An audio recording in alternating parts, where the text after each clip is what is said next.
Mangwanani akanaka tikusangana panapa Sly Media inene ndinetwa tafumana isu Vesta tikupei update paurongwa hwekuvigwa kwemwanakomana anonzi Tapiwa Makore akashaya gore rakapera muna September mushure meku pondwa kwa Murewa. Nasuno tangoti tikupei update zviri kuitika takanangana nekuvigwa kwa Tapiwa uyo ari kuvigwa musi wa 27 March kwa Murewa ikokoko.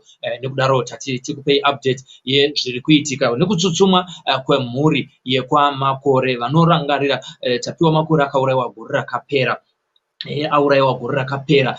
Takaona mukomana anove musungwa iye zvinezvi anonzi Tapiwa Shamba achirondedzera marongero avakaita kuti vauraye mwana wevaridzi, mwana waMakore. Tikazoona Makore senior Tapiwa achisungwawo zvekare. Tikazoonawo zvekare mutwini wake Thanks Makore achisungwa. Mushure mekunge asungwa akazobhadharawo zvekare bail achibva azoburitswa. Zvitaurwa naJustice Chitapi kuti hapana umbowo hunomubatanidza nenyaya yaTapiwa Makore. Pari zvino izvi mhuri yekwa Makore iri kutsutsumwa kuti hatisi kufanira kunge tichipuhwa state burial pamwana wedu nezvikonzero zvavari kutsutsumwa zvinosanganisira kuti hatina kunge tamboona hurumende ichiuya kuzokwanisa kutibatsira, uye rubatsiro rwatingada kuti vange vachitibatsira narwo nderwekuti mwana wedu Tapiwa awane justice, nekuti zvese zviri kuitika izvinezvi zvekuti vakasungwa vamwe vacho vari kuregerwa, mhuri yekwa Makore haisi kufara nazvo. Nekudaro iri kutsutsumwa kuti hatigone kuti nhasi uno muchiuya muzotiti aiwa toda kukubatsirai parufu, muchitadza kutibatsira kuti vakauraya mwana wedu Tapiwa Makore vaendeswe kujere, vapuhwe mutongo wakakodzera.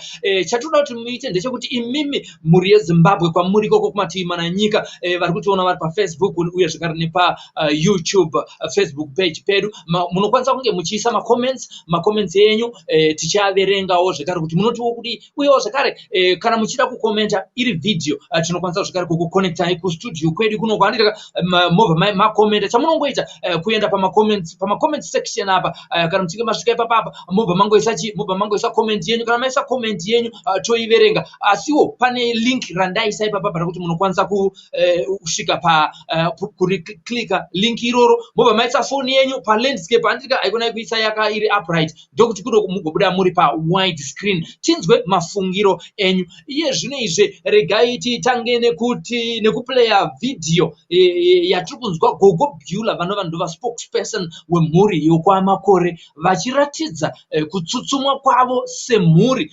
nemashoko avakatambira kubva kuhurumende ekuti aiwa toda kukubatsirai kuviga mwana wedu. Regai play video.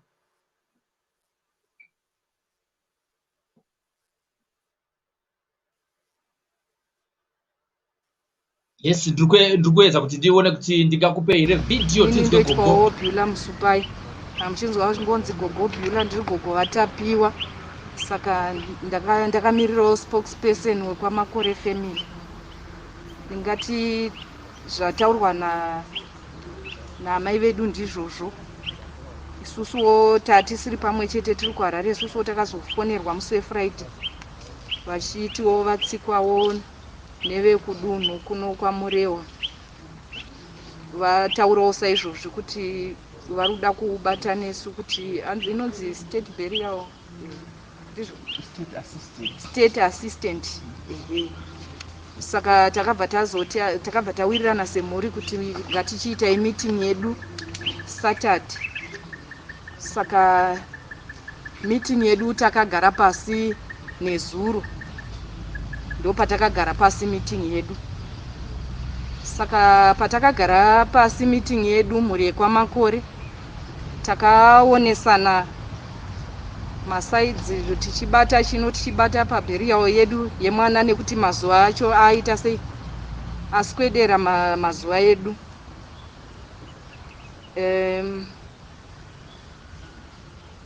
Chakanyanyotibata kana kuti chiri kunyanyotibata semhuri yekwa Makore, handidi kunyepa,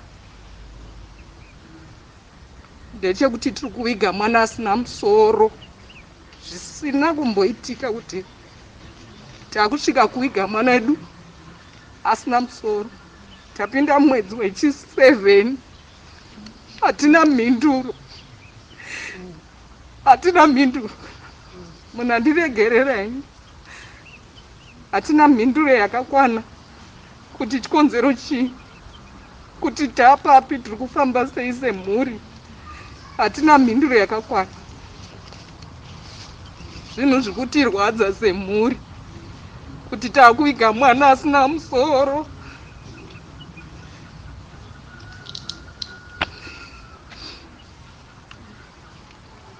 Munandiregererawo, ndinonzwa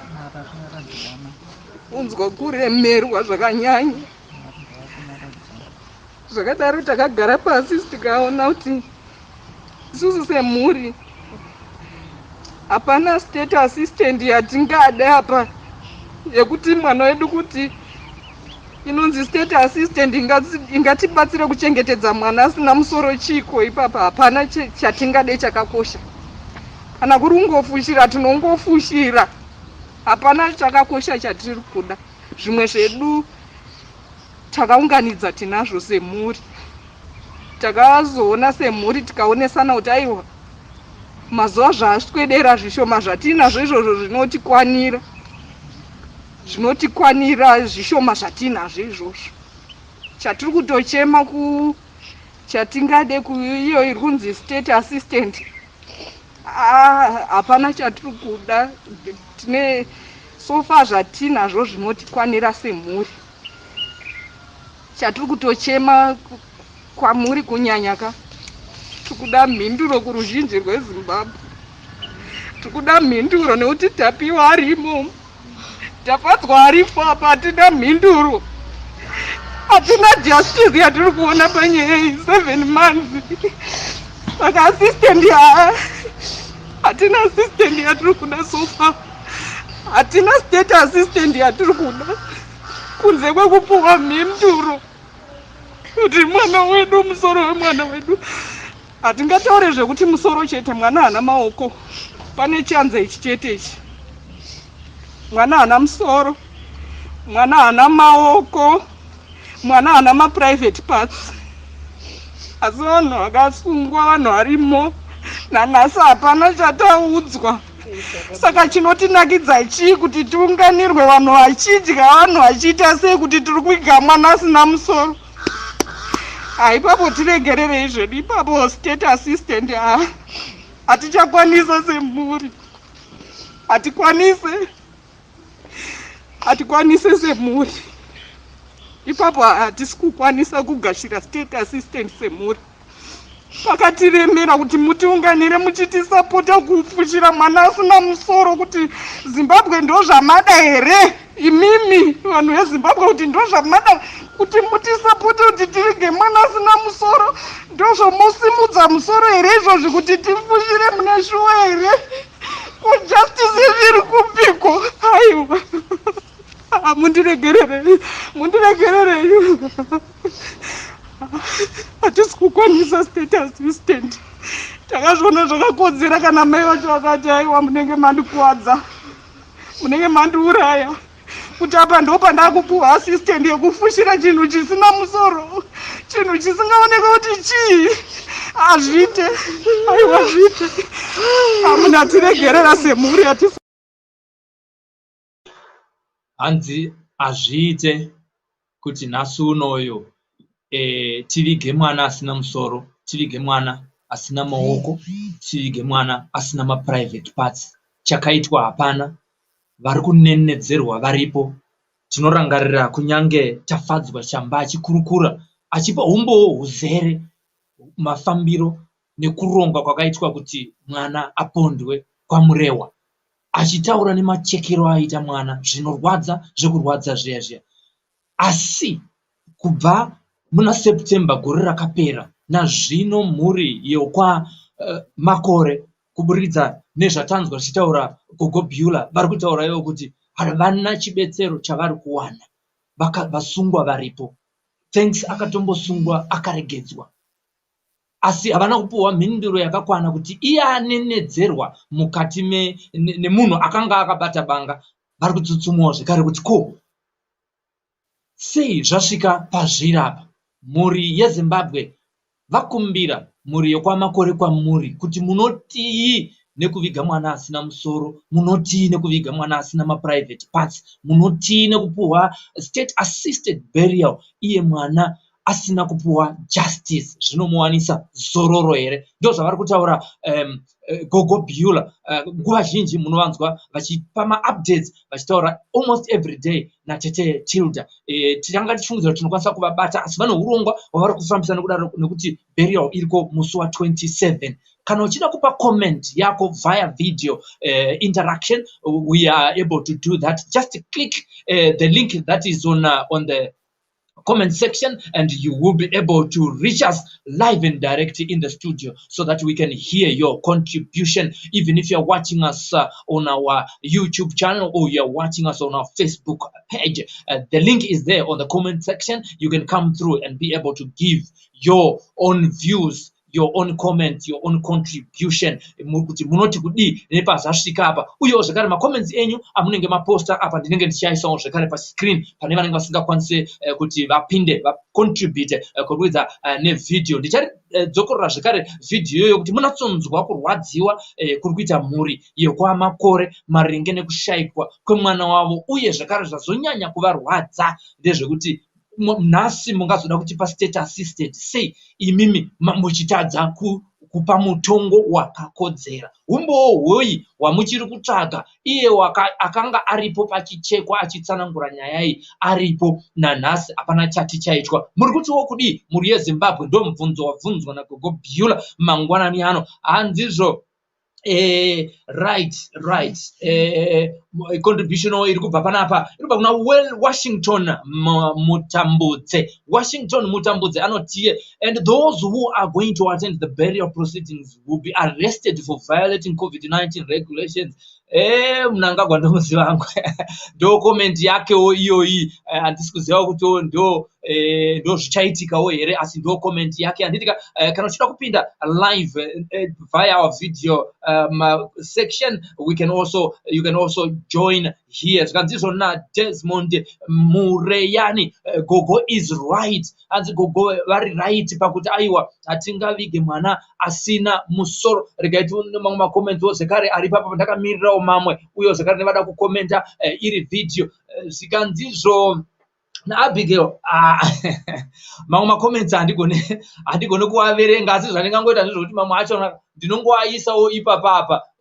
Zvikanzi namai Cleopatra Tsamwai Dliwayo, no state assisted please, ndo kutaurawo kwake ikoko kuti aiwa asingadaro comment yako takanda apo. Zvikanzi naDivine Shekaina, zvikanzi zvinorwadza mufunge comment yako rikati kande veruzhinji vabva vaiona. Ndo zvatiri kuita pana paSly Media, kusazosarira uchiti aiwa handina kupuwa asiwo dzine dzakataurwa dzichituka vanhu handigone kunge ndichidziisa pano papage. Handika we just want something that is printable and a contribution in support of the Makore family so that we'll get to hear what you think about this offer for them to have state assisted burial. Tapiwa Makore's remains will be buried in Mrewa on the 27th of March, which is this Saturday. Yes, I'll read the other statements that are coming through here. Let me get to see what's Rubimbo Nyikadzino said watching Mukoma Sly. How are you, Rubimbo? Thank you so much for joining us live here on Sly Media TV. And then Maxwell Mutandwa says justice for Tapiwa. There is a comment live there. Right. Tirikupfurira mberi zvekare nekuramba tichiwana makomenti anobva kwamuri aneri makomenti ari tsigirawo imimi kuti muri kutiwo kudi marenge nekuramba kwaita mhuri yokwamakore. State assisted funeral arrangements that have been offered to the family so that they will be able to be helped by things like the funeral, the coffin, and maybe food to eat at the funeral, maybe a PA system and other things that may help them make the funeral a lightweight for them. But they are saying no to that, and they are asking Zimbabweans, what is your contribution? What is your contribution? Muti wokudi mimi zvikanzizvo nani na Jane Bwanya zvakaoma veduwe let me put that one on the screen. Andika tiverenge tiri pamwachera andika zvakaoma veduwe moyo wangu waenda kure mwana uyu atambudzwa mufunge zvorwadza mubereki akabereka mwana zvorwadza mubereki akabereka mwana ichokwadi ichocho akuzi kunyepa zvinorwadza zvokwadi zvina kunge zvichifadza mhuri yokwamakore kuti voshaya mwana voshayawo zvekare justice ndo zvinhu zviri kuvarwadza izvozvo izvo imunotiwo kudi mangwanani ano nhasi uno tinoda kunzwa kutiwo muri kuti kudii munoti kudii nemhuri yokwamakore nezvayasangana nazvo mushure mekunge mwana wavo apondwa achida kushandiswa sekufungidzirwa kwazviri kuita kuti ashandiswe pane zvemishonga yekuita mabhizimisi yekuti vamwe vanhu vave neupenyu hwakanaka vagare zvakanaka asi mwana wevaridzi akatorerwa upenyu kuti vamwe vanhu vagodya uchi nemukaka vagodya rifa vagodya simba rinobva paari vagomushandisa pane zvekuti ivo vabudirire vafambe nemota dzakanaka iwe unotiwo kudi nemashoko uyewo nezvakaitwa kumwanakomana uyu zvikanzi zvona semwoyo we want justice for Tapiwa those on earth can you bury a child without full parts how mubvunzo uri kubvunzwawo sekutaura kwaitawo gogo vabhiula vazvitaura izvo vakati tingadiiko kuti nai vanhu veZimbabwe tifarire here kupuhwa state assisted funeral asi tisina kupuhwa justice anozorora sei mwana zvikanzi mukomana webasa anotaura every step on how they killed the boy but still no justice at all midze party anzizvo Zimbabwe ndaitadza ini mashoko ako ringene maonero auri kuita andirikataisa comment yako live andirika the state must assist makore family to get musoro wemwana in the through the courts mashoko ari kubva kuna amai mpofu musayers ndo enyuwo mashoko andirika rega tiona kuti ndiani mumwe zvikanzi the state assistant nhasi vanga varipi all along this is total vakomana kana rikatiise pascreen tigone kuinatsoiverenga andirika because ari kupinda achimhanya akawanda mamessages achiona iwayo abaisa zvikanzi #justice for Tapiwa #justice for Tapiwa ndo zviri kutaurawo vamwe vanhu iwe kuti aiwa tibatanei pamwe chete nemhuri kuitira kuti tigone kunge tichibatsirana nekuchema pamwe chete zvikanzi izvo ndiano zvekare kandiise imwe comment andika nditsvage imwe comment iri panapa network iri kuenda ichimborasika ndika Elizabeth chimedza ndizvo tiri kutoona uri kubva comment yako iri kubva kuFacebook wati zvakaoma hazviite kuti vapiwe assistant nestate yavo vanga vari kutsvaga mari yemadNA hapana akada kuvapa mari that's a valid comment kubva kuna Elizabeth chimedza ari kutibata ari paFacebook hanzi hapana akada kuvapa mari vanhu vakamira vakaita macontributions ekuti panoitwa madNA test asi ari kubvunzawo kuti ko state yacho yakanga iri kupi mazuva achona iwayo vangadai vakangoti company yakanga ichita madNA don't worry about asking the family for the payment we will give you the payment and zvakadaro hazvina kuitika ndokutaurawo zvekare kwaElizabeth chimedza ndinofungudza kuti apa ataura zvine musoro chaizvo nokuti hapana akanga asingazive kuti mhuri iri kutsvaga chokwadi pamusoro wakanga wawanikwa uchinzi ndewatapiwa asi wakambobuda mumazuva mashoma uchangowanikwa musoro iwoyo kuti hausi wezera rake ndo munhu ane 14 years masvondo apfuura zvakazodzoka zvakunzi musoro iwoyo ndowemwana zvekare tisingazive kuti ipapapo chii chakambenge chaonekwa kuti zvimbonzi ndewe 14 years chii chakazoonekwa kuti azonzi aiwa uyu ndowake musoro regai tiende kuna Mercy Diriza Abigail Kimberly Muza vakuda kutsipika ngozi mapfupa ake ari kumuka kuhondo yewese nechekuita nekufa kwake ndo comment iri kubva kuna Mercy Diriza ari kuti bata ari zvekare ari paFacebook YouTube muri kupi macomments enyu ngauyo katione tinzwa kuti pfungwa dzenyu ndedzipa anoitika maybe Shalom Gweshengu my question is why is that Sekuru Sekuru, he is refusing to tell us where the parts are. Why? Hashtag justice for Tapiwa Makore. That's a contribution from Kweshengo, maybe Shalom. Ndo mafungira arikuita why. Andika. Zvikanzizvo good move. State failed. This family do it do it have a hand ngavabatsire musanyore mashoti hand handizokwanisa kuzozviverenga handiti ngavabatsire musoro wemwana ubude ndochikumbiro chiri kukumbirwa kubva kustate kuti ngavabatsire kuti musoro wemwana ubude kuitira kuti mutumbi uvigwe uine musoro uyo zvekare mwana ari kuvigwa musi weSaturday musi wa27 March kwamurehwa ikokoko. Mukoma Slai, I'm so heartbroken with this Tapiwa. Mwari ngave navo mhuri yokwamakore. Andika ndio zvinotaura Shila Mukonyo. Thank you so much for your contribution via our Facebook platform. We value your contributions, and every time you come in with your bundles to come and contribute to this studio discussion. Right, Catherine, Kate, zvikanzizvo na Catherine Kate tokuisa macomments sezvaari state failed this family more than 6 months to get a DNA result unheard of. The head that was found was clearly not Tapiwa. The results akabuda akaratidza kusajeka ku family. Saka why should they seek kuda kubatsira ivo vakafaila kare?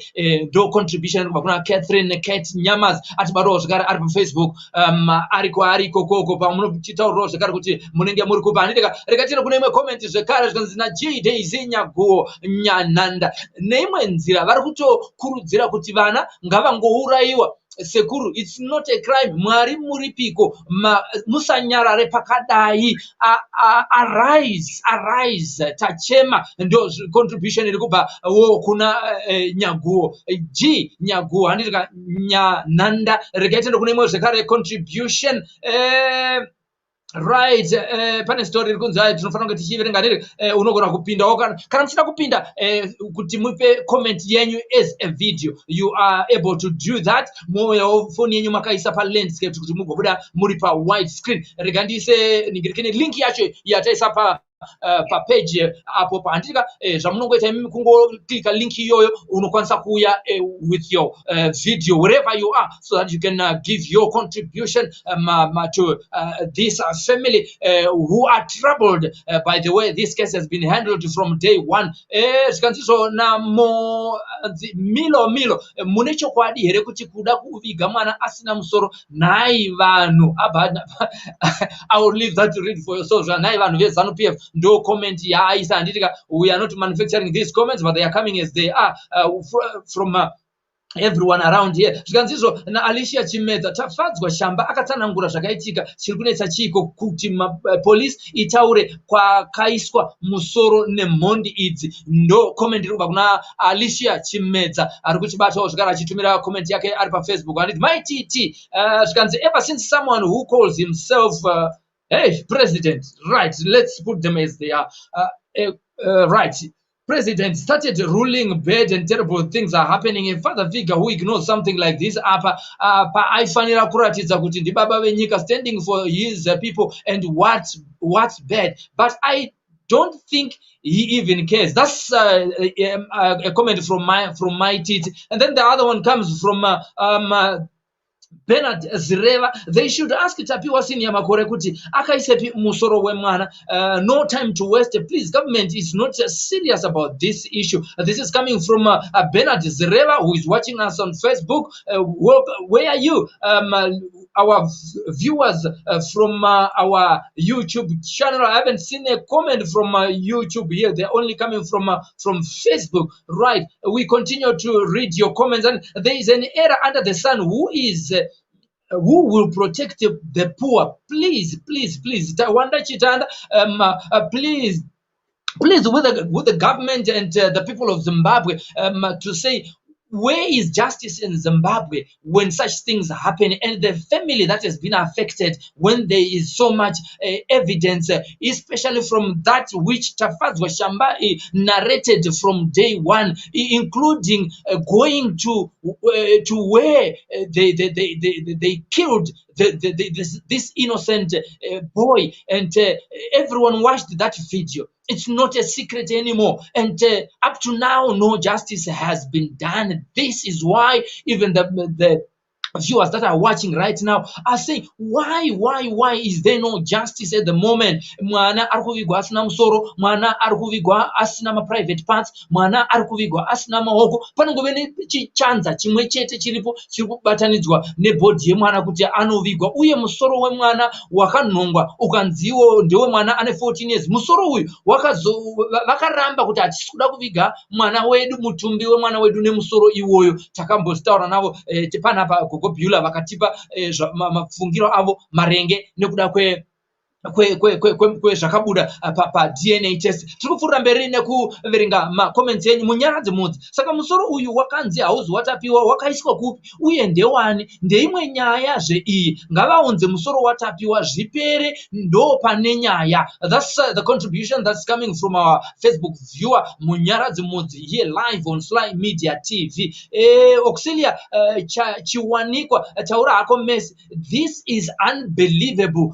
Contribution zvakati kubva kuna Auxilia andika chiwanika ari kuti uona ari pa Facebook. Moline Momo zvikanzi this is painful. Kune vachangotibata regai tione kuti tinokwanisawo zvekare here kuti tiplay zvekare video iri kubva kuna Gogo Mavhu vanova family spokesperson wekwamakore. Tinzwe vachipawo pfungwa dzavo pamurehwa DA pavakauya vachinotsanangurwa. Asi zvisinei, rega ndimbotonga ndatora mumuteereri ari kutiona ari panapa pa Sly Media. Rega tinzwe kuti ndiani uye achibata ari kupi. Thank you so much for joining. Who is joining us right now? Hello, how are you?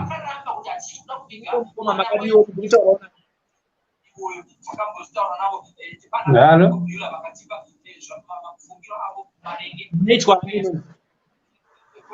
Hey, ininiitwa Stole, Remote Pleasant. Mukoma Stole, nyaya muri kuinzwa kai. Imimi munotiwo kudi nemhuri yekwamakore vapuwa state assisted funeral asi havasi kuzvitambira. Kuratidza kwemunhu ari kurwadziwa kana kwemhuri iri kurwadziwa. Handitika. Inewe yekuti tikone makomenzi ari kupiwa vanhu mazhinji akati wandei, makomenzi andorwadza anobata nenyaya yekuti at first ngatingotanga tangobvunza kuti imimi kana kuti sezvandiriweni kana kuti imimi muzweni mungabvumawo here mwana wenyu kuti avigwa asina musoro? Handingazvibvume nekuti patinoita inonzi body viewing, wherever we have a body viewing tinotarisa musoro wemunhu ndowatinoona. Bhodhi yese hatitomboiona, tinongoratidzwa chiso tionekedzane naye. Handimaona manje. Saka inyaya yekuti inyaya handizvi kuti tingati chii itorema. Nyaya yacho nenyaya yekuti kwainozopedzera yasvika pacho nyaya ingoripo ndeyongoti vakauraya munhu handiti vakabatwa here? Handiti vakabatwa? Vakaisa kupi musoro chete? Vangobudisa musoro. Whoever we are kunzi anzi sekuru chisi, ari kunzi sekuru ingange here chii? Handisati ndaziva, ndatanga kungoona vanhu vachingoti sekuru nhasi apa. Tichakumbira kuti mwatitsanangurire kuti vari kuti chii kana vari kutaura kuti sekuru. Because kana vanhu vatori mumaoko memapurisa handiti ratove basa remapurisa rekuti vanhu vachune, vanoziva machunire avanoita macriminals kuti vanhu vataure handiti. Vanofanira kungochunwa the way vanochuna naye marobhers, mamedharas, whatever. Pamakabvisa musoro makawisa kupi? Muchisiya bhodhi chete. Simple. Rega tinzwe kubva kuna Rutendo. Kahari uri kutinzwa here Rutendo? Ndiri kukunzwai, mukundinzwawo here? Tiri kukunzwa. Watibata uri kupiwe? Ndiri kuAustralia. Unoti kudii nemhuri yekwamakore yaramba state assisted funeral nhasi uno? Ndinoti mhuri yekwamakore yaita zvakanaka. I've been following Casey from day one.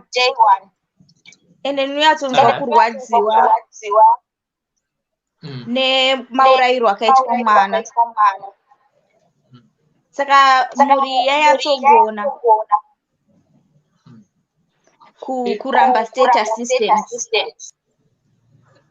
isusu tienda mberi tinoti tii kustate tinoti tiri kumhuri yekwamakore.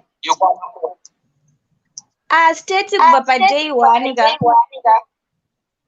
yaisatoda kuti musoro uyu uwanike. State iri kutoziva kuti musoro uyu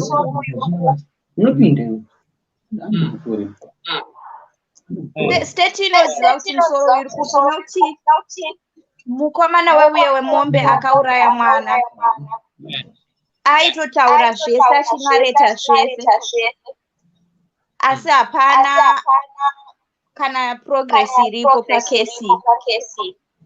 Lawyer wedu akamboedza but vanoramba vachingomufrustrata. Saka state iri kuziva kune musoro. Saka inodhimirana nezvaitwa nemhuri. Tinotenda. Thank you so much, Rute, for joining us live in Australia. We continue to get some other if you want to go, you can definitely listen to us.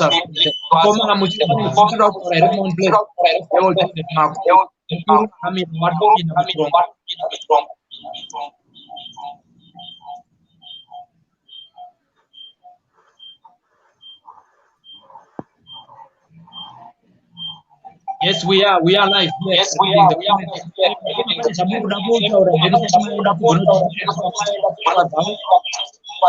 Joseph, yes, where are you going, Joseph?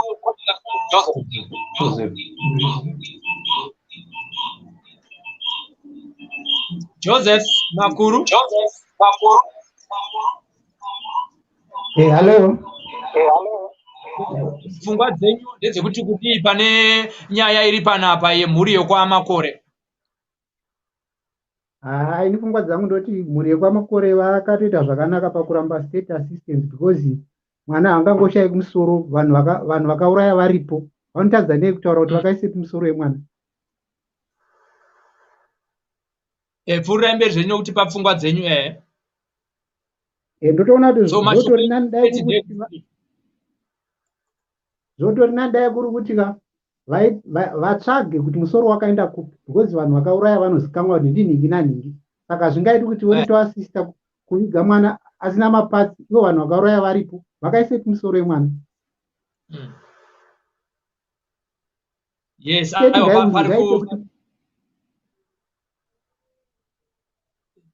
ngaite kuti musoro wemwana because ndovane mapowers ekuinforsa vanhu vakauraya mwana kuti vakaise kumusoro zvakafamba sei.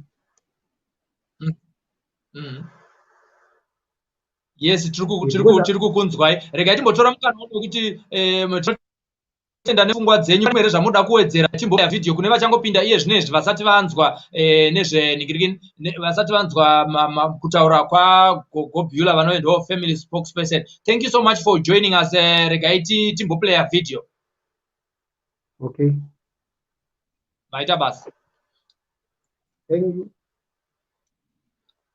Yes, viewers, we are continuing to give you an update here from the Makore family. Here is Gogo Beulah giving us the thoughts that are coming from family. Ne zvavanofunga ivo pamarenge ne state assisted yavakanga vaita.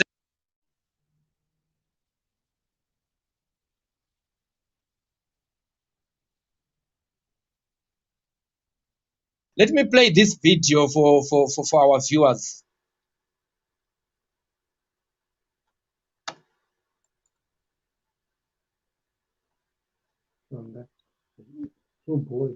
Right, I want to play this video.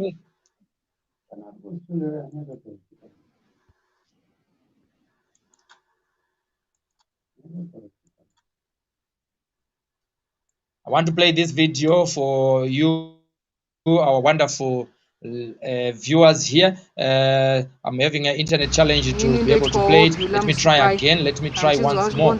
Let me try. Yes. Saka ndakamirirawo spokesperson wekwamakore family. Ndingati zvataurwa namai vedu ndizvozvo. Isusuwo tatisiri pamwe chete tiri kuHarare, isusuwo takazofonerwa musi weFriday vachitiwo vatsikwawo nevekudunhu kuno kwaMurewa. Vataurawo saizvozvo kuti vari kuda kubata nesu kuti inonzi state burial state assistant. Saka takabva tawirirana semhuri kuti ngatichiita meeting yedu Saturday. Saka meeting yedu takagara pasi nezuro, ndo patakagara pasi meeting yedu. Saka patakagara pasi meeting yedu mhuri yekwamakore takaonesana masaidzi tichibata chino tichibata paburial yedu yemwana nekuti mazuva acho aita sei aswedera mazuva edu.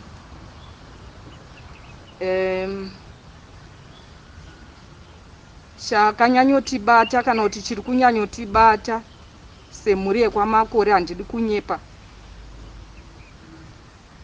ndechekuti tiri kuviga mwana asina musoro. Zvisina kumboitika kuti takusvika kuviga mwana edu asina musoro. Tapinda mwedzi wechi7, hatina mhinduro, hatina mhinduro. Munandiregerera henyu, hatina mhinduro yakakwana kuti chikonzero chii, kuti tapapi, tiri kufamba sei semhuri. Hatina mhinduro yakakwana. Zvinhu zvikutirwadza semhuri kuti takuviga mwana asina musoro.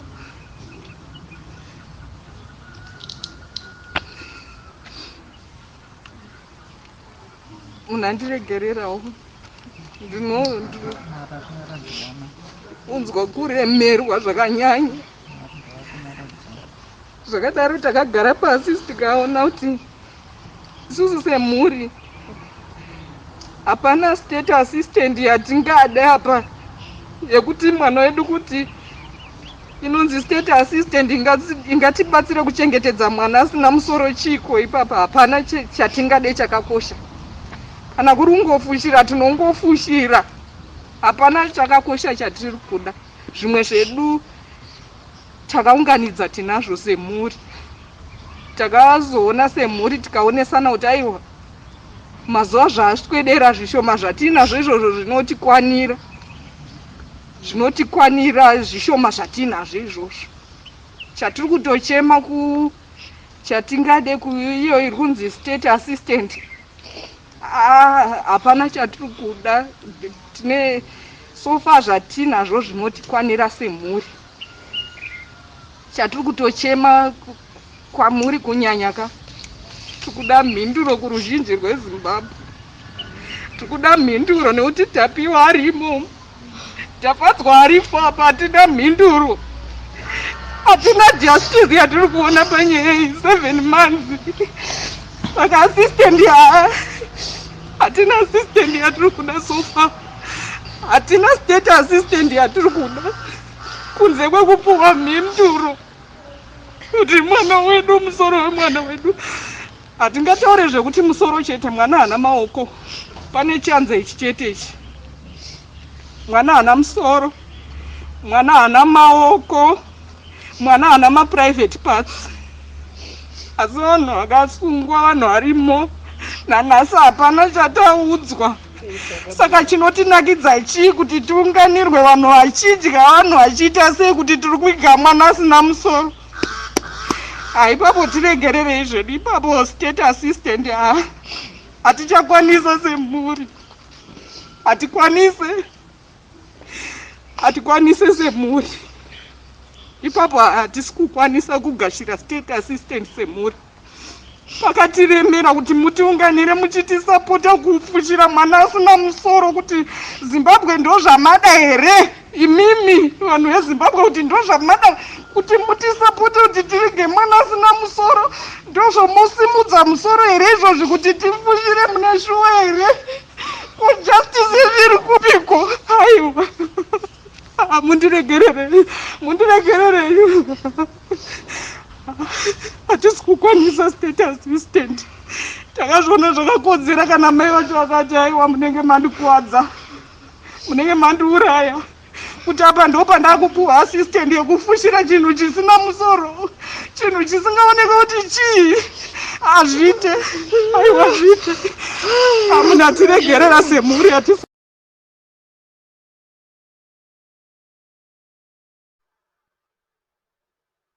Yes, viewers, let me see if we can get to talk to Primrose. Just 1 second, we want to go to Primrose. Timbonzwa kuti Primrose pfungwa dzake ndedzipi panyaya iyi. Yes, Prim, watibata uri kupi Primrose? Ndiri paMaybelline apa. Muriyo kwa makore iri kuti chii chinotinakidza, chinotinakidza chii kuviga mwana asina musoro? What's your contribution this morning? Honestly, hapana chingambonakidza. They really need closure. Chii chingafadza kuti vanhu vaunganirwe nevanhu vakawanda vachidya vachidii. State yacho zvayanga ichida kuita yadingocontributa kuti vanhu vave neclosure, vazive kuti musoro wemwana wavo unani. Handiti vanhu vakauraya mwana variko vakabatwa. Uyu musungwa uyu anonzi mukomana wemombe uyu antakataka pathanks, but thanks wacho ari panze. Saka chii chinganakidze mhuri yekwamakore kuti voviga mwana vobatsirwa nehurumende kuviga mwana, ivo vatadza kubatsira kuti musoro wemwana uripi. 7 months chaidzo, 7 months. Mapurisa emuno anoswera achitandanisana nevanhu vasina kana basa, mavhenda vari kutengesa, vari kutsvaga wokurarama. But mhosva iyi chaiyo iri pachena iyi yekuti chero munhu asiri mupurisa anogona kuitsvaga nyaya yacho akaibata. But chavanokwanisa kuda kuzopa state burial hazviti. Mhuri yekwamakore papa yakatoramba, vakatogona vakaramba kubatsirwa nestate ipapa, cause hazvina zvazvinovabatsira kuti mwana wavo avigwa rufu neflambo vachiviga chinhu chisina musoro.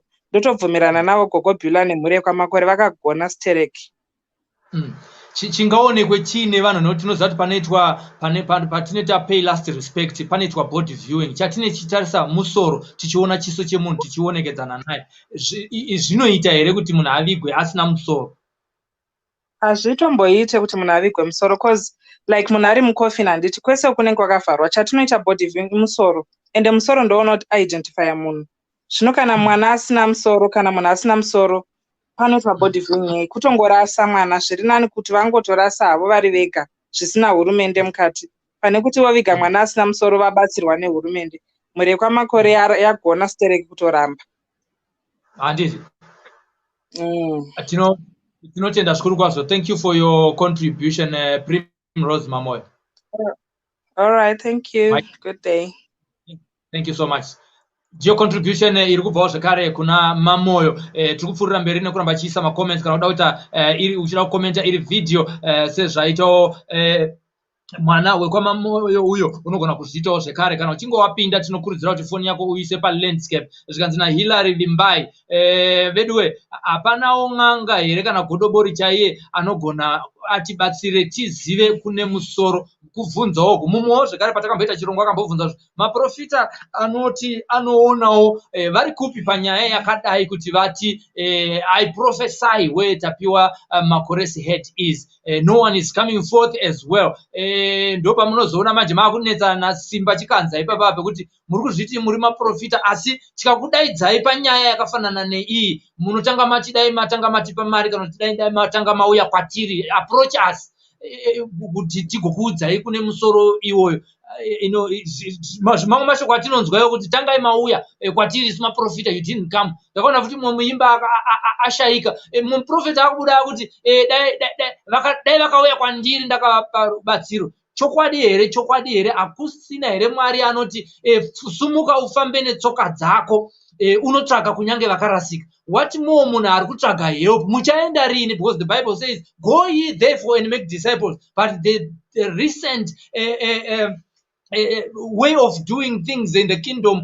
Vanhu vava kuti uyai kwandiri, vasina goi therefore vari kuti uyai ndikuudzei. Hanzi dai akanga auya kwandiri asina kufa. Zvamainzwa kuti imimi munhu yaanogona kufa maprofeti acho, imimi makadii kuti uyai regai ndiende gogogoi ndasvika, ndini profeti mukoma Sly, ndauya pana pane nyaya yakati. Asi munozotaura kana munhu afa ndopamutaura kuti dai akauya kwandiri.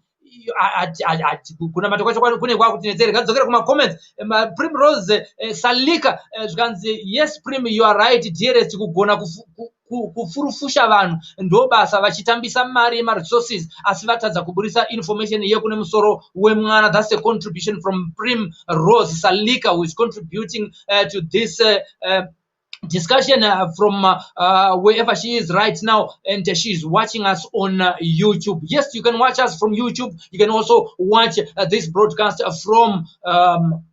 from our Facebook page. Right, let me see if there is another comment there. Yes, right, here is another comment coming from Tinashe. I think Tinashe T. ZANU-PF will force them to bury to save their failures.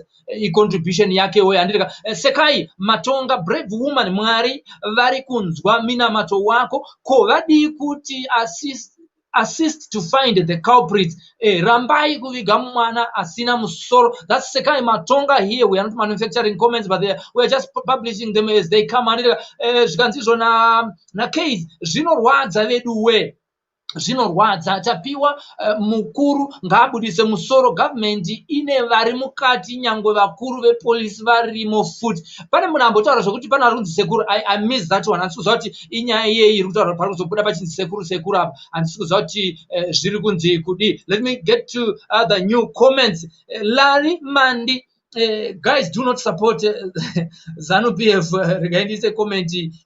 Guys, do not support ZANU-PF kuti ukauraya mwana wemunhu woregererwa. Please, law is law. Auraya ngapi wemutongo, no matter who you support. Dai thanks awe imwe party atori dai ari mujere. Now we want justice for Tapiwa now. Here is again Paul Basani, but Mwari pindirai ndopano matangira ari kuita digirikini yake inonzi comment yake atibata ari kuFacebook page. Mwari pindirai apa, zvorwadza munhu avigwe asina musoro. Hurumende yadi apa shuwa vanhu varimo mukati here vakazviita. Ndarwadziwa neniwo zvangu kubereka kunorwadza. Dai ari wako wainzwa sei? Vakuru wonaiwo apa. kuYouTube kuna mo aripawo zvekare comment yake ndeyekuti the Zimbabwe government is into armed robbery, human trafficking, body parts, prostitution, human massacre and looting. Kuna mwari kudenga anoziva zvese ari kuti confess your sins to one another or judgment. Right, that's a contribution from Mo who is watching us on our YouTube channel. Just go there, subscribe on Sly Media TV so that you will not miss these kind of studio talk shows and other news, breaking news that will be bringing you here. Let me get another message that is coming from Plaxedes Maguchu, who is watching us on Facebook. Chokwadi nekuwanda kwakaita maprofita muZimbabwe anoti atinoziva anonhonga tsono vatadza kutaura pane musoro wemwana here. Vagona varamba zvekuvigwa kumagamba. Zvinobatsirei? Ngavatsvage kune musoro wemwana nemari iyoyo pane hurumende vapo chete. Sei vasiri kumira pakuti musoro wemwana uwanikwe? Plaxedes Maguchu, thank you so much for your contribution here on Sly Media TV. Faith T. Zikanzizvo, it's so painful. She's watching us from our Facebook page. If you want to contribute via video, you are able to do that just by clicking the link which I'm posting right now. All our viewers on Facebook and those who are watching us on YouTube, you can also see this post which I have put where you can join us live and comment. We only have 12 minutes before we close this 1 hour broadcast as you join us here. Amantla Mugova, right? Zim Anzizo yeah, Zim yaora musoro uripi mwana akauraiwa ane musoro zvino kana vashaya vakashaika senge akaurayiwa asina musoro zvinonetsa. That's a contribution that's coming from Amantla Mugova, who is watching us on Facebook.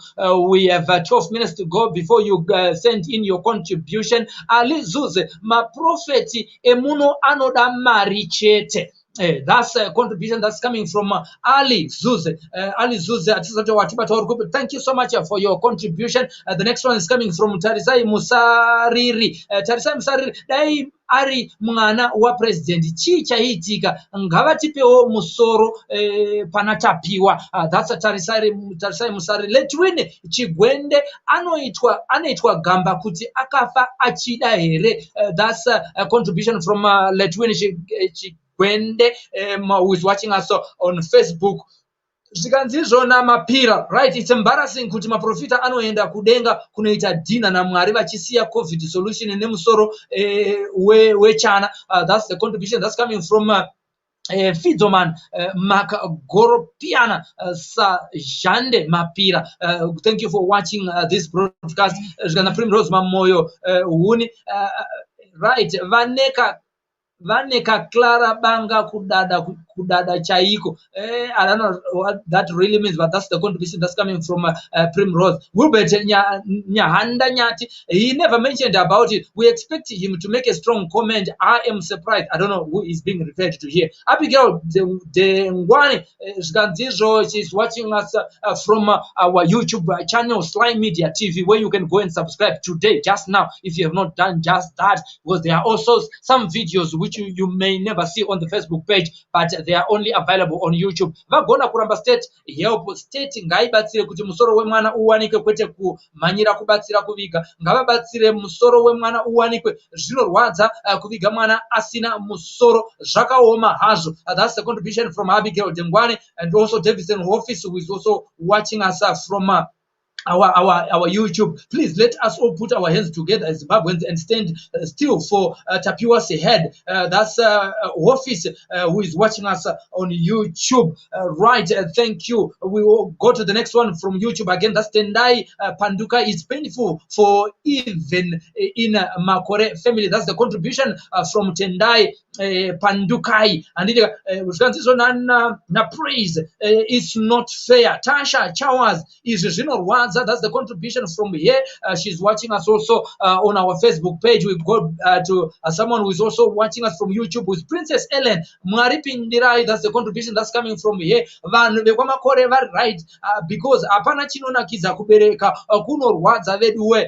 That's the contribution from Princess Thelma. What are you saying from YouTube? We need justice from our little Tapiwa. Something is fishy here. Some authorities seem to be involved in this case. We have them criminals behind the bars. They know where the head of Tapiwa is, but no one is doing anything about it. We have how many minutes to go? We only have 8 minutes to go. Keep your comments coming. Keep your comments coming. We will share your comments with all the viewers that are watching live on Sly Media TV, and also on our Facebook page, Sly Media TV, or our YouTube channel. You can also watch or read the news from our Sly Media TV website, slymedianews.com, where you can also get to read some stories that you may never see in a video format. It's there, it's available on our Facebook page. There are more stories that you have not seen on Facebook. There are more stories that you have not seen on YouTube. So you can also do yourself a favor by updating yourself with current affairs that are happening in the country. There is Martin. Let me go to Martin right now. Martin, welcome and thank you so much for joining us. Martin. Yeah, thank you for letting me in. Yeah, the Makore family did the right thing by saying no to being assisted to bury something that is incomplete. Like, this is just a part of a body. Then do assistance. So assistance, which is important, was to find my missing body parts. Police is inogona basa. Kunogona kurawa munhu kumasvingo. Wosonzwa kunzi vanhu vabatwa vachinzi vakauraya munhu, mumwe abatwa kuVic Falls, mumwe abatwa kuHwange, mumwe abatwa. I mean, I know how our police work. They are very good at investigating. but I just don't know kuti chichaitika kuti vangotora this nyaya kunge just something like they're just sweeping everything like under the carpet. But from what I know and what I understand, police yedu inoshanda. So there is no state assistance inodiwa is to bring back kuwana kuti musoro mwana uri kupi, then yeah, state inenge yaita basa rayo pakadaro. That's no basa re state church. Saka ndina wangu pakuti no, it's okay, let them just bury mwana wavo woga and yeah, ndizvozvo.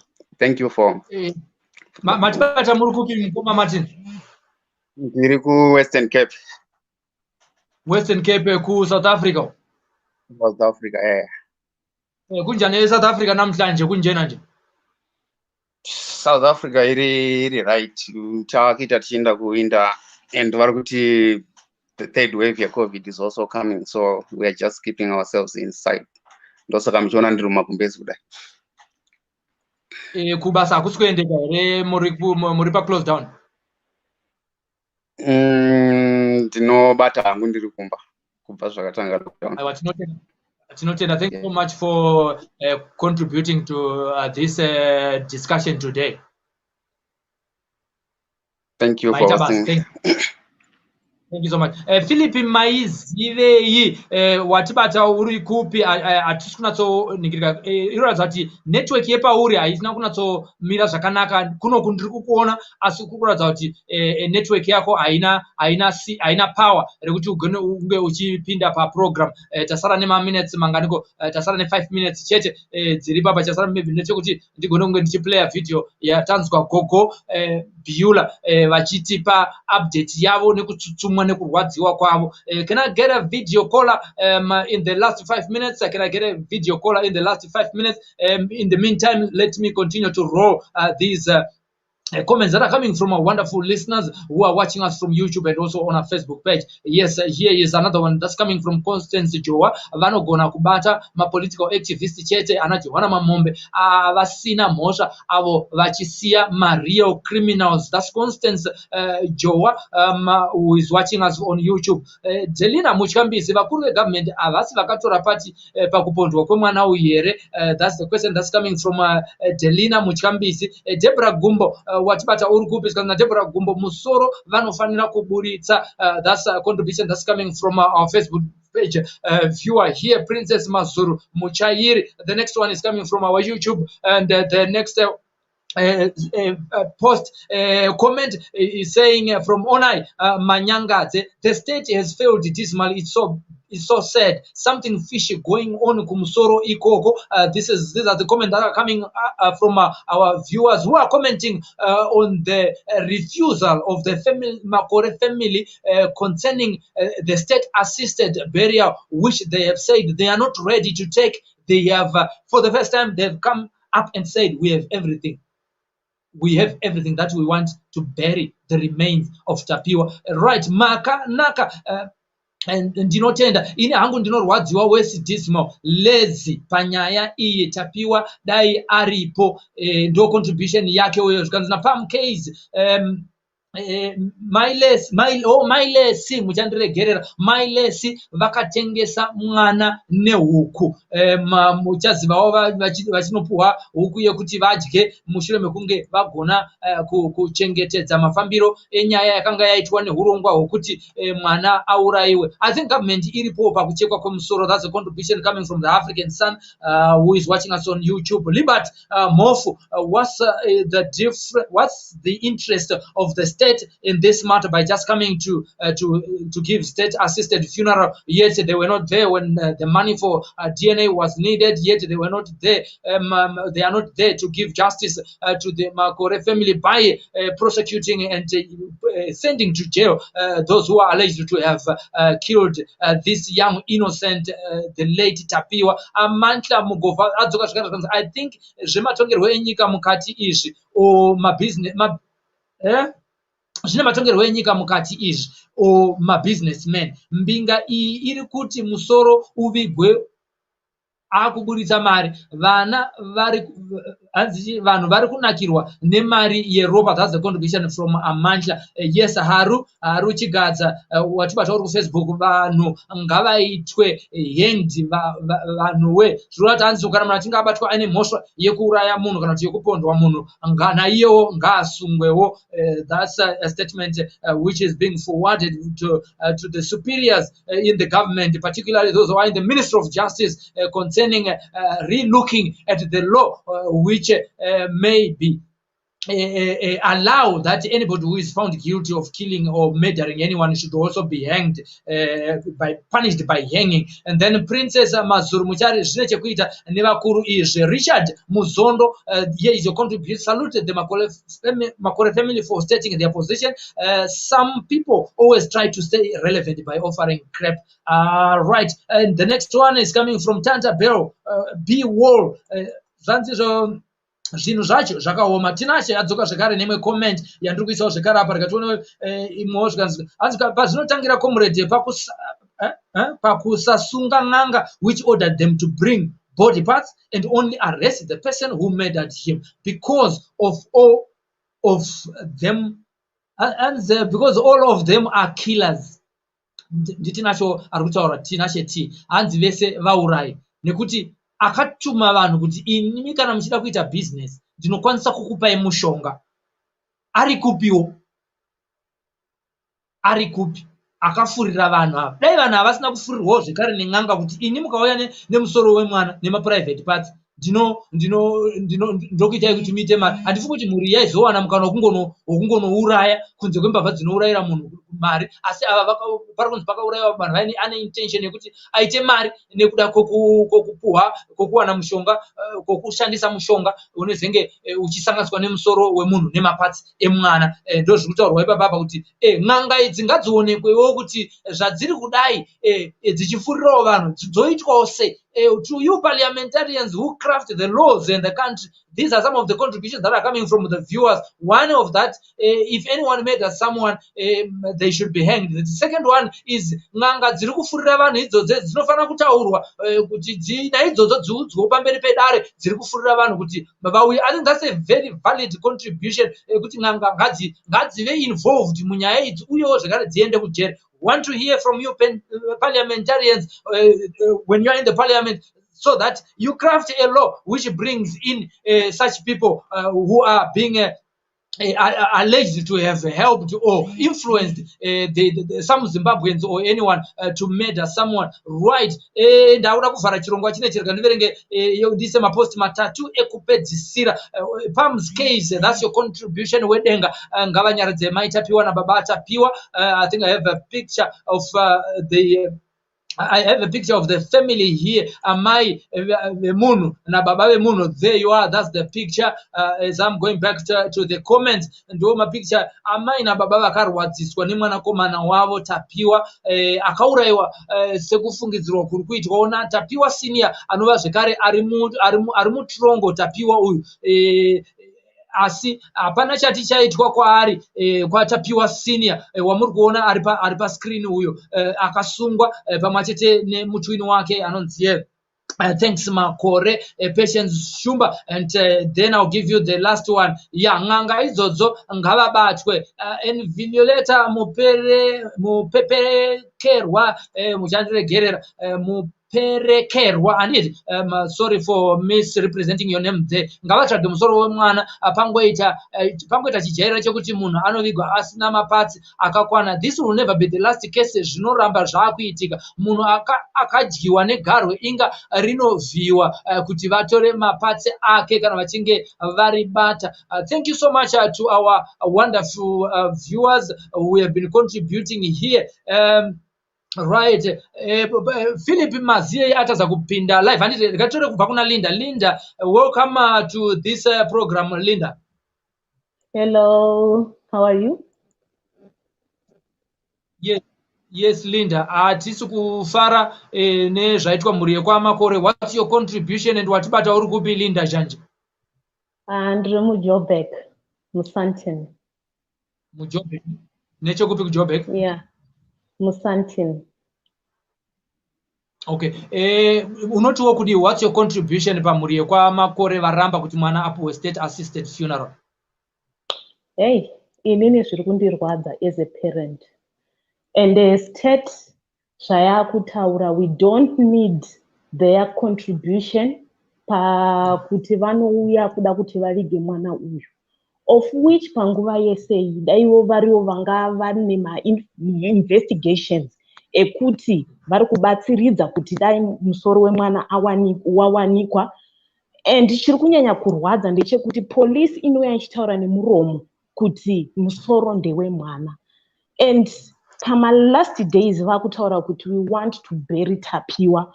For which part? Zviri kurwadza kumhuri dzese dzeZimbabwe, of which hazvisi kufadza.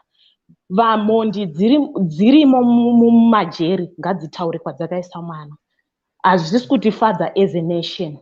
Tinokumbirawo kuti zviripo izvozvo tichangoviga mwana wedu nezvazviri. State ngaigara hayo, ngairegedze hayo. Ndo chete mashoko angu andingagone kutaura.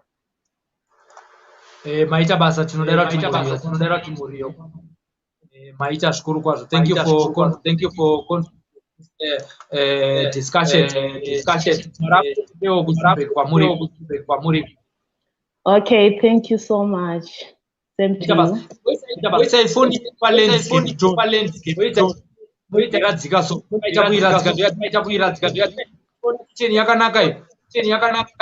Like this.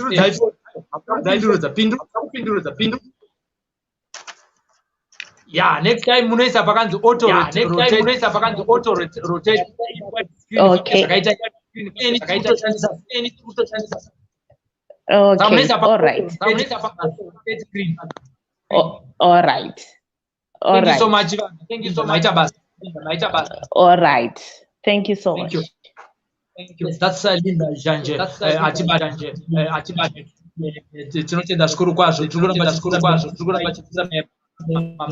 Comments ndakandati ndichavhara asi ndikuona kuti macomments achona anenge akati wande zvikanzizvo namajero muchena state dai yaida kubatsira dai vakabatsira kuti musoro uwanike vakatozvitadza so ngavagare pasi zvarambwa namajero ari kutibata ari kuYouTube enda munolaika kuYouTube kune mavideos ariko kuYouTube kwedu ikoko kotiwo zvekare pane nyaya yatapiwa hanzi nyaya yatapiwa inondirwadza charity hwara kuYouTube kune video iriko yeko kana mukanoiona ikoko mukafollowa page redu iroro mukasubscribe kuYouTube pane video iriko yevakomana vari kuMbare pakona pamuhlangana 3 vari kuisa tollgate ipapo hapana kombi inopfuura vasina kubhadhara 10 bond.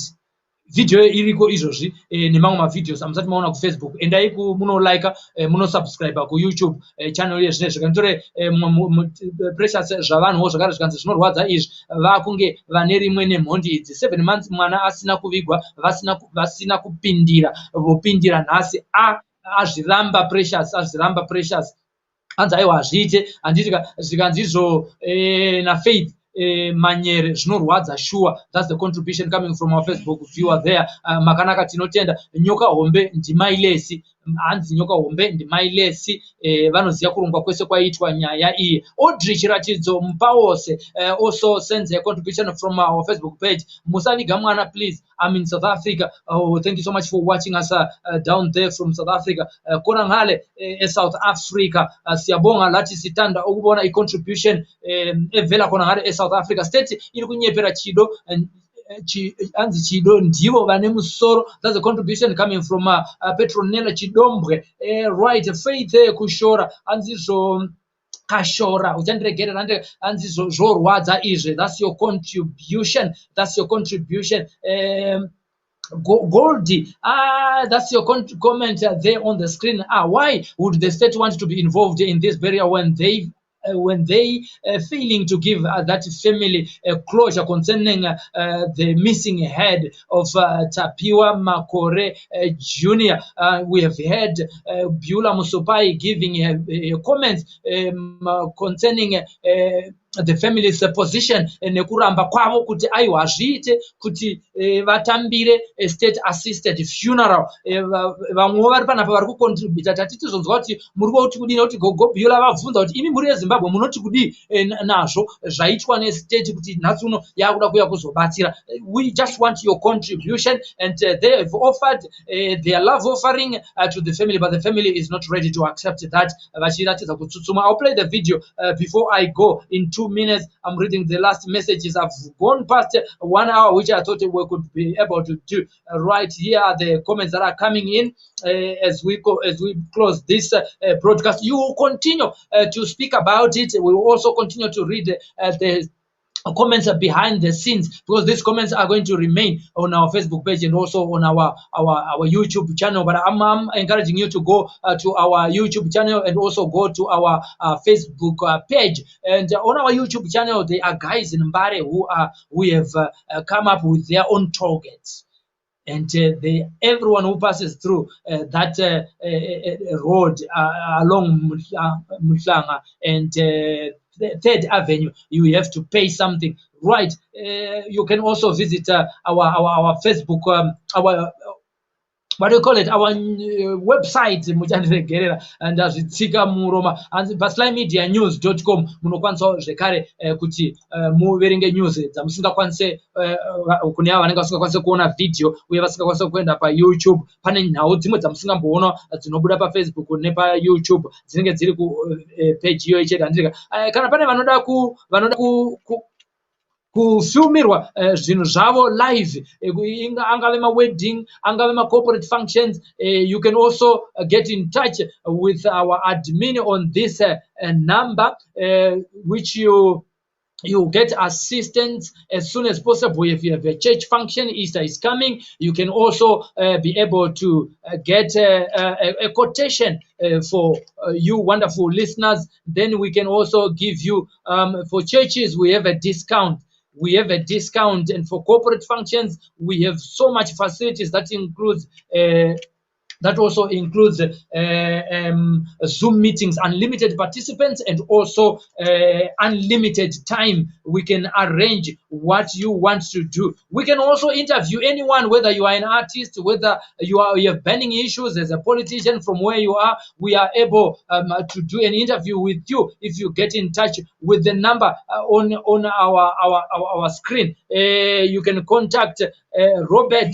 You'll be able to assist you on this number 0775964889. The number that's going to appear on your screen right now. There is the number. Robert's mobile 26377596489. That's the number. You can also get in touch with Robert if you have got anything that you want us to live stream for you. We know some people are not able to come for funerals in Zimbabwe if their loved ones pass away. We are able to show live any funeral anywhere in Zimbabwe, so that the loved ones, wherever they are, geographically displaced worldwide, you are able to watch that funeral proceedings. And some of the funerals which are COVID related, we are also in a position to film those funerals. As you are aware, only 30 people are allowed to come and watch that burial or to pay last respect. So we can also facilitate by doing that, and then after that we can also send you a soft copy of the video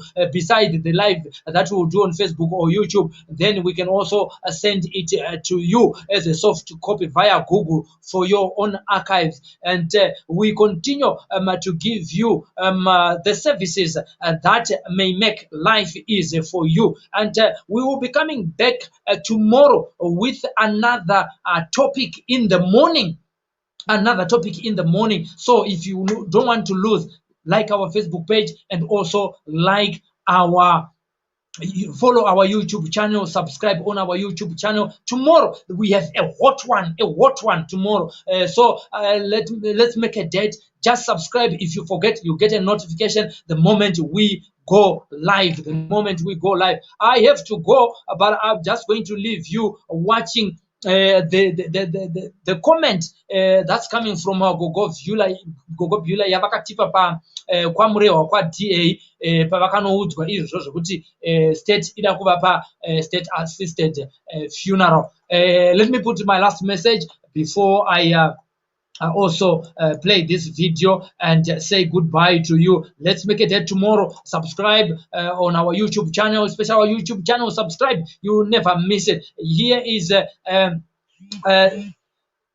another story which I didn't intend to put right. Let me speak about this one. There's a phone number which is on the screen, 263778, where this guy Blessing Shava is posted. There's an aggressive marketing which is done for Dr. Sam. Every other Facebook page, you see guys looking for free adverts represented here by Blessing Shava. If you want to advertise on our page, Blessing, concerning what your superior Dr. Sam is doing, please approach us, inbox us. You have to pay for such kind of adverts. But for now, let me assure you that we are going to block you as a user because you have been terrorizing our Facebook pages looking for free mileage. Blessing Shava. We don't accept that. Okay, let me play this video from Gogo Bula and hear the comment that's coming from Gogo Bula. Amuchinzwa ngonzi Gogo Bula ndiri Gogo Vatapiwa, saka ndakamirirawo spokesperson wekwamakore family. Ndingati zvataurwa namai vedu ndizvozvo. Isusuwo tatisiri pamwe chete tiri kuHarare, isusuwo takazofonerwa musi weFriday vachitiwo vatsikwawo nevekudunhu kuno kwaMurewa, vataurawo saizvozvo kuti vari kuda kubata nesu kuti inonzi state burial state assistant. Saka takabva tawirirana semhuri kuti ngatichiitai meeting yedu Saturday. Saka meeting yedu takagara pasi nezuro, ndo patakagara pasi meeting yedu. Saka patakagara pasi meeting yedu mhuri yekwamakore, takaonesana masaidzi tichibata paburial yedu yemwana nekuti mazuva acho aita sei aswedera mazuva edu.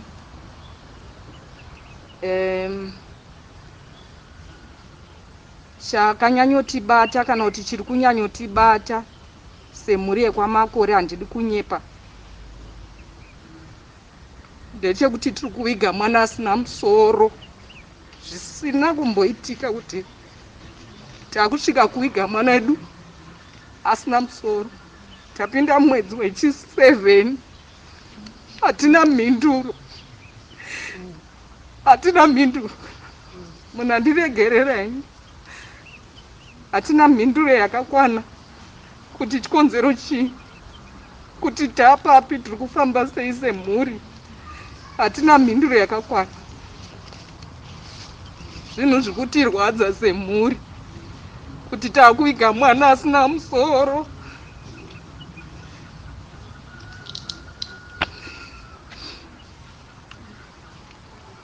Munandiregererawo, unzwa kuremerwa zvakanyanya. Zvakadaro takagara pasi tikaona kuti isusu semhuri hapana state assistant yatingada apa yekuti mwana wedu kuti inonzi state assistant ingatibatsire kuchengetedza mwana asina musoro chiko. Ipapa hapana chatingade chakakosha.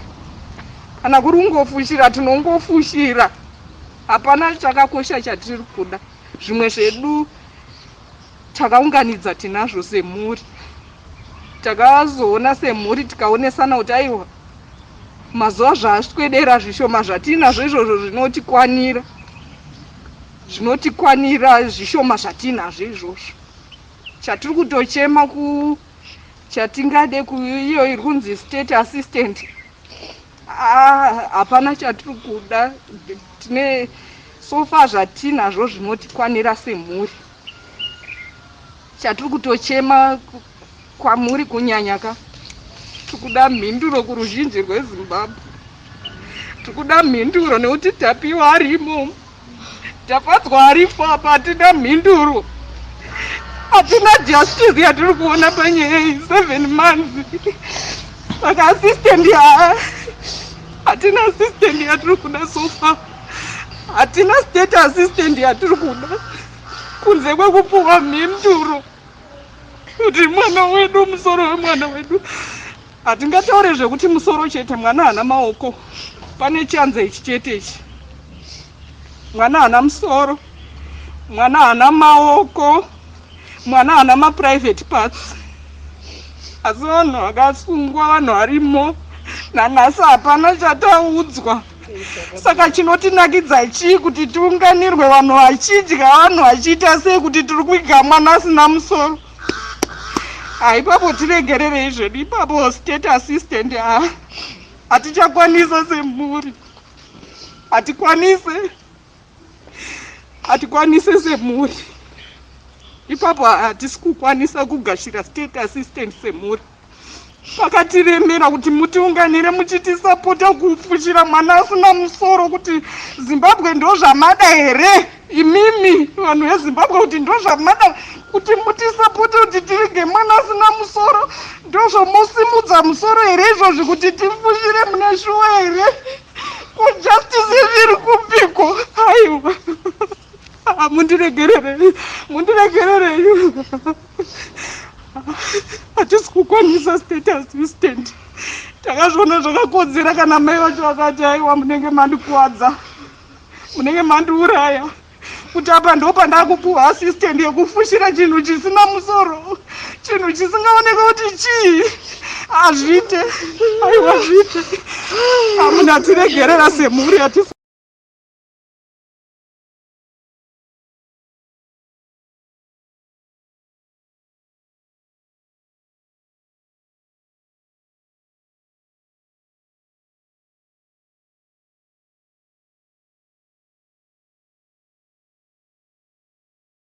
vari kuregerera kugobhula zvekare kutsuma nekuda toda kubatsirai kuviga mwana, asi havana kuwirirana nazvo, zviramba manga muri kupi pataida pachidiwa mari sei musina kupa mutongo kukuzivisai suwa 27 kwamurewa tichikupai live coverage ichange ichiitwa paYouTube channel chete proceeding yacho yese kwamurewa ikoko tinenge tirimo kudaro YouTube channel kuitira kuti ukwanisa kubheriyawo iyoyi pakadigwa mwanasikana akashayikira akavimbai vakanga vari paYouTube vakazviona ichiitwa. Handiti nekudaro tiri kutiwo isusu ona nhira shamwari yedu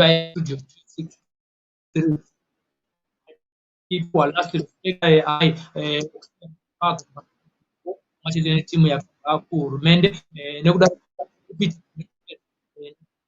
live broadcast paYouTube kakanganwa message tumirai message notification kuti taveko pamurewa wesat 27 mazvita nevene patatanga wa 22 inini Sylvester tapfumanei ana tine imwe nyaya zvakare ichange kupira kuYouTube chete makuseni iri kupisawo pasocial media ipapa, asi ndikuti inyaya iyi asi tinosangana mangwana tasara uyo mukana wangu zvekuti ndizivise munenge muchitinopa oro kuadvertisa pese patinochita malive vewefix vachitungamirirwa nati anogadzira mafoni emhando dzakasiyana anenge ainawo zvekare chirongwa chinechi nhasi uno kuti tigone kunge tichitaura nemi. Saka imi makasunungurwawo mubvunza izvo nekuzesati atinenge tiinawo tichiplaya ari pamajpeg kudaro makasununguka kuti dzasimba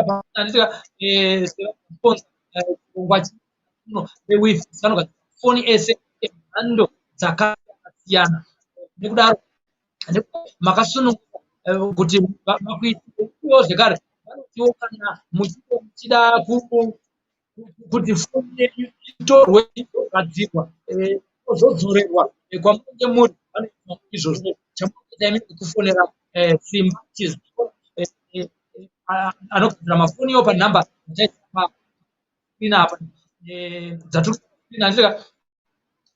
regaiso kuti dzibude oneke and we fix powered and sponsored live to do this by sending us your adverts.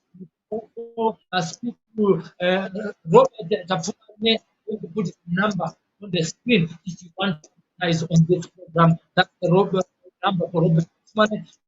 Also get him. However, for now we are promoting the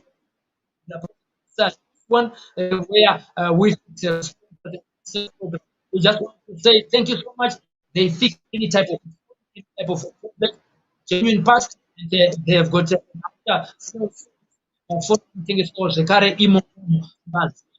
thank you Mukoma Simbati Zora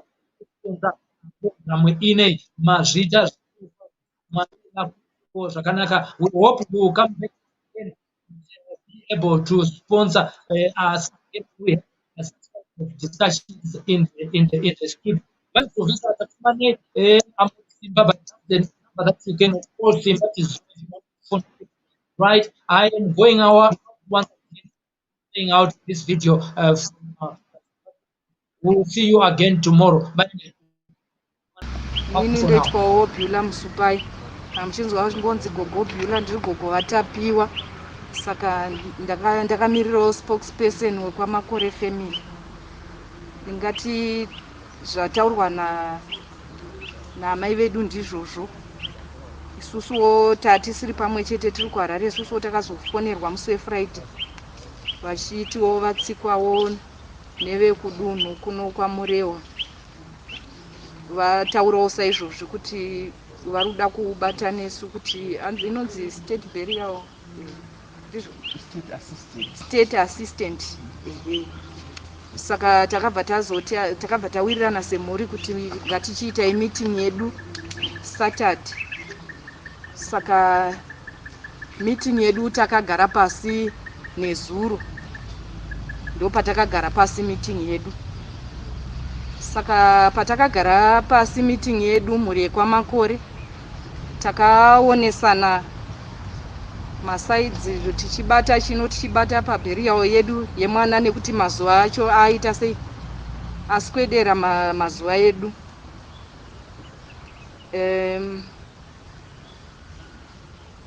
Chakanyanyotibata kana kuti chiri kunyanyotibata semhuri yekwamakore, handidi kunyepa,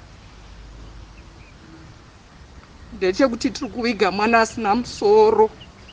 Zvisina kumboitika kuti takusvika kuviga mwana wedu asina musoro. Tapinda mwedzi wechi7 hatina mhinduro, hatina mhinduro.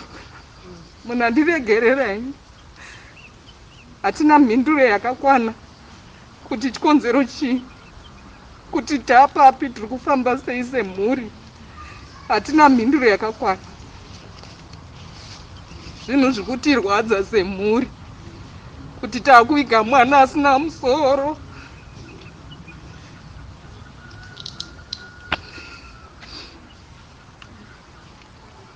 munandiregererawo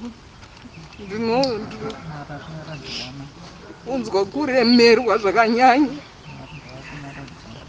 Zvakadaro takagara pasi tikaona kuti isusu semhuri hapana state assistant yatingada apa yekuti mwana wedu kuti inonzi state assistant ingatibatsira kuchengetedza mwana asina musoro chiko. Ipapa hapana chatingade chakakosha. Kana kuri ungofushira tinongofushira, hapana chakakosha chatiri kuda. Zvimwe zvedu takaunganidza tinazvo semhuri, takazoona semhuri tikaonesana kuti aiwa mazuva zvaswedera zvishoma zvatinazvo izvozvo zvinotikwanira zvishoma zvatinazvo izvozvo.